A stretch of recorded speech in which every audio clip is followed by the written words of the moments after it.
آپ کیا کریں جس سے رمضان المبارک سے زیادہ فائدہ اور نفع حاصل کر سکیں؟ اس کے روزوں سے، اس کی تراویح سے، اس کی تلاوت قرآن سے، اس کی عبادات و معمولات سے، اس کی راتوں سے اور اس کے دنوں سے یہ قوت اور استعداد حاصل کر سکیں۔ اب میں آپ کے اسی سوال کے جواب دینے کی کوشش کروں گا۔ نمبر 1، نیت اور ارادہ۔ پہلی چیز صحیح نیت اور پکا ارادہ ہے۔ نیت شعور و احساس پیدا کرنے اور اس کو متحرک کرنے کا کام کرتی ہے۔ شعور پیدا ہو تو ارادہ پیدا ہوتا ہے، اور ارادہ محنت اور کوشش کی صلاحیت پیدا کرتا ہے۔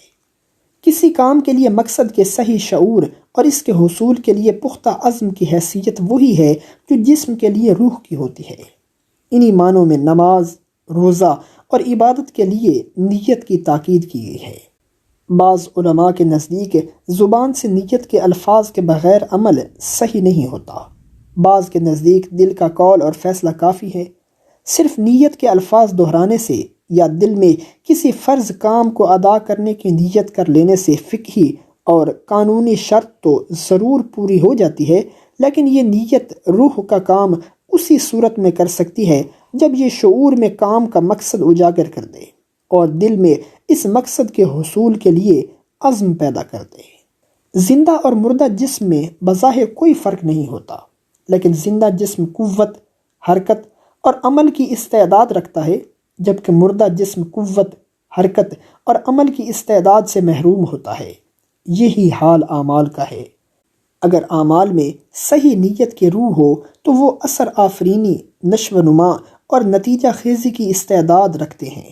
اسی بات کو حضور نبی کریم صلی اللہ علیہ وآلہ وسلم نے یوں ارشاد فرمایا کہ اعمال کی صحت اور وزن کا انحصار نیت پر ہوتا ہے۔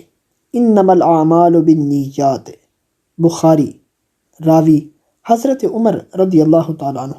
ہر انسان کے لیے حاصل وہی ہے جس کی وہ نیت کرے۔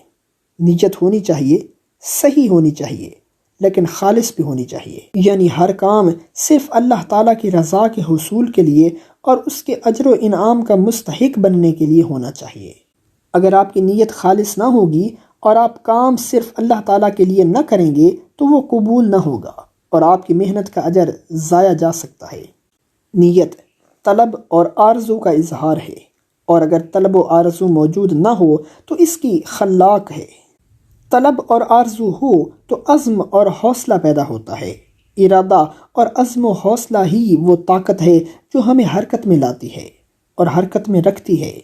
یہ وہ بنیادی صفات ہیں جن کے بغیر کوئی راستہ طے نہیں ہو سکتا، اور رمضان المبارک کا سفر بھی آپ کو اپنی منزل پر نہیں پہنچا سکتا۔ رمضان المبارک کے استقبال کے لیے سب سے پہلا کام آپ کو یہی کرنا چاہیے کہ آپ اس کے مقام، اس کے پیغام، اس کے مقصد اور اس کی عظمت و برکت کے شعور کو تازہ کریں۔ اس بات کی نیت کریں کہ اس مہینے میں آپ جن معمولات اور عبادات کا اہتمام کریں گے، ان سے آپ اپنے اندر وہ تقوی پیدا کرنے کی کوشش کریں گے جو آپ کو اللہ تعالیٰ کے دین کے تقاضوں اور قرآن مجید کے مشن کو پورا کرنے کے قابل بنا سکے۔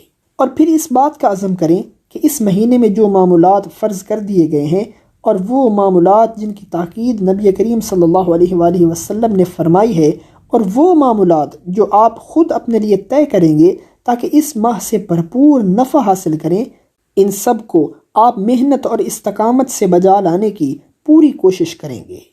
اس مقصد کے لیے بہت مفید ہوگا اگر آپ رمضان المبارک کے آغاز سے پہلے آخری دن میں یا آغاز ہونے کے فوراً بعد پہلی ہی رات میں 2 گھڑیاں تنہا بیٹھ جائیں، اللہ تعالیٰ کے حضور خود کو حاضر جانیں، اس کی حمد کریں، اس کے نبی صلی اللہ علیہ وآلہ وسلم پر درود بھیجیں، اپنے گناہوں سے استغفار کریں۔